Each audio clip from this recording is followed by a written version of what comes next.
In this video, we will use substitution to solve the system of equations. Substitution is best used when you see a variable that doesn't have a number in front. So what we're going to do is we'll take that equation and we'll isolate the variable. So I'm going to get the x by itself. I'm going to add 9y to both sides to do that. And that leaves me with x equals. Now I'm going to flip-flop them. I kind of like my variable to come first. Now, let us take the second equation, and I'm going to substitute the 9y plus 25. I'm going to put that in place of the x here. Watch how I put parentheses around it so that I'll be sure to distribute the 6.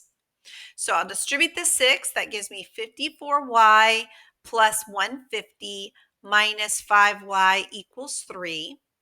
And now let's combine these y's. That'll give me 49y plus 150 equals 3.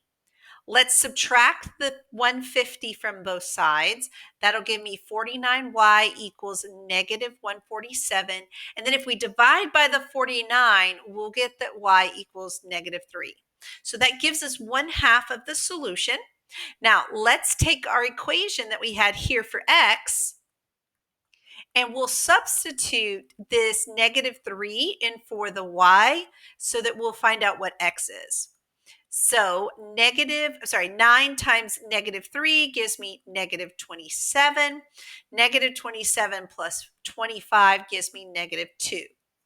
Now, to write our final answer, we'll write it in x, y coordinate form, and I get negative 2, negative 3.